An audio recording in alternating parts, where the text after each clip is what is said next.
Hey everybody, welcome to another episode of Southern Copper Chronicles. This video is going to be episode 5, part 2 of our Distilling 101 series on pH. We've already went over what is pH, how does it play into distilling, all the concepts behind why pH is important.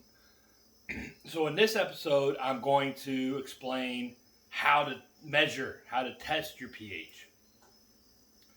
So there's two different things you can use to measure your pH. You can get the pH test strips, like you can get at Walmart, for a pool. Those do work very well if you're using something that's a clear mash.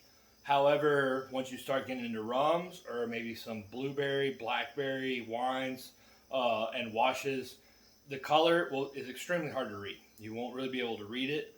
So I prefer just to go ahead and get a digital pH meter.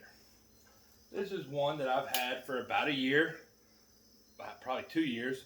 Works great. Haven't had any issues with it. No specific brand. Just look up a digital pH meter on Amazon or Google and find one that has decent reviews, and it's going to work just fine. Now, the one thing you have to do with these is you have to calibrate this pH meter before you use it the first time, and then generally about, once every month to 2 months, just calibrate it to make sure it's still reading correctly. Your package will come with one set of the buffers, the pH testing buffers to mix and test your solution.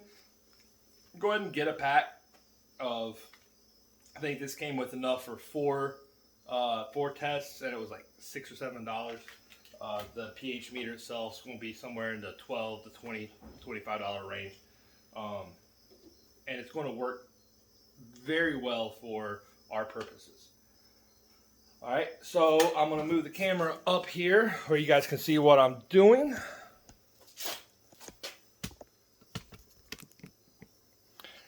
Alright. So you can see I've got several jars sitting here. I've already mixed up the buffer solution.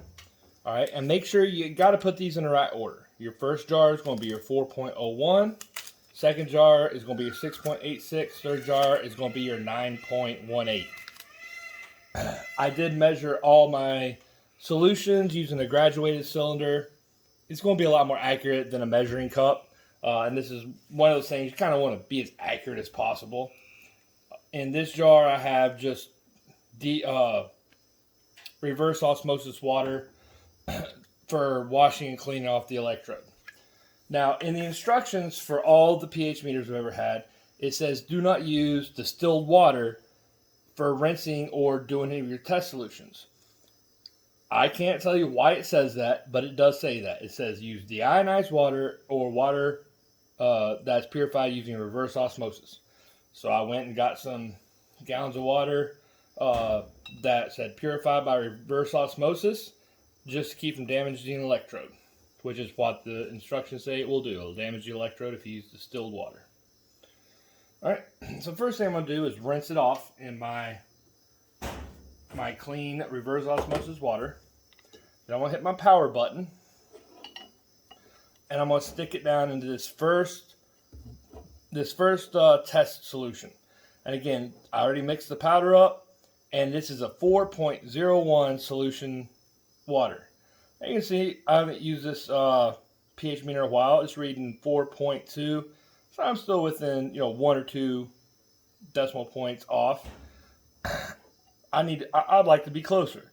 So this temperature calibration button, I'm just going to press and hold this for about 10 seconds.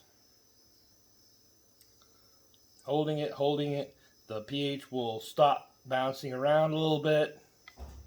Then when I let up off the button, it flashes 4.00. It's close enough to the 4.01 that the buffer solution says. In order to get an absolutely perfect buffer, the perfect pH, you have to hold it at exactly at 30 degrees Celsius, 76 degrees Fahrenheit.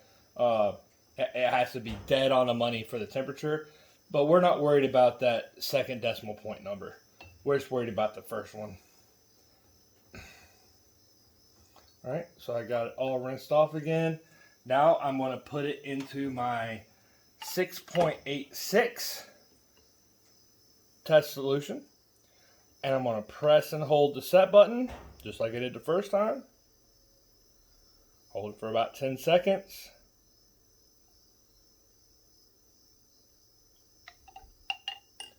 And now it's going to read 6.86. So now my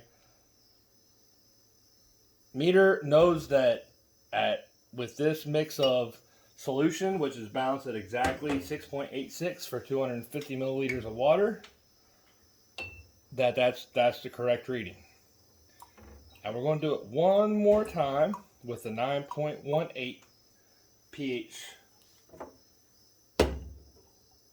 test solution. Stick it in.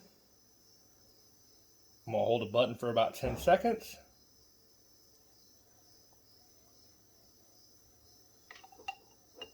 And it flashes 9.18. So now I have calibrated my digital pH pen. All right. Now I can take it and stick it back down in one of my solutions. Let's pick the 6.86. Just to make sure it's about right.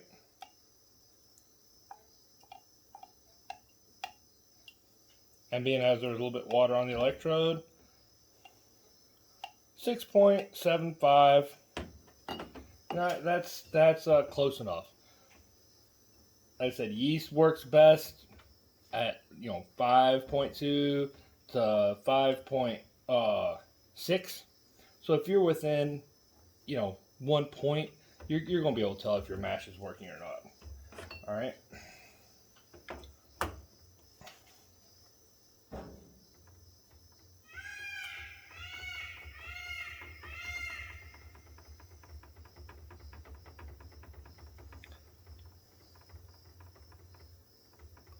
This is water from my well. I like to use this for just a test to see what it's at. My well water, I've had it tested using multiple pH meters and sent off to have tested. It's generally around 5. I come off a granite aquifer, so my water is already really acidic coming off. So you can see I'm reading right around 5. And being that I rinsed this probe in it, it might be throwing it off a little bit. There it goes, 5.09, 5.1. So yeah, I'm dead on the money. All right, that's exactly where my water tests at. Like I said, you can use any of these buffer solutions to test it, and it takes a minute for this thing to pick up the signal for the water pH and dial in. So if it's off what you think it should be, just give it a second. This is the 9.18.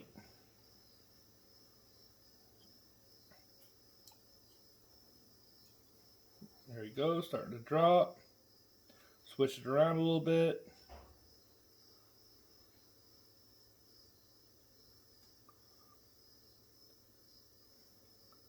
As you can see, now we're holding, so dropping. Anytime you test your mash, you want to give it about a minute to equalize and read out right. So now I'm set about 9.15. This was a 9.18 buffer solution. Again, you don't have to worry about that last decimal point. You just want to worry about the first decimal point number, the tenths number. So I wanted to keep this one a little bit down and dirty. Just quickly show you all how to calibrate your pH pen. Works for pretty much every brand that I've seen. They all calibrate the same way.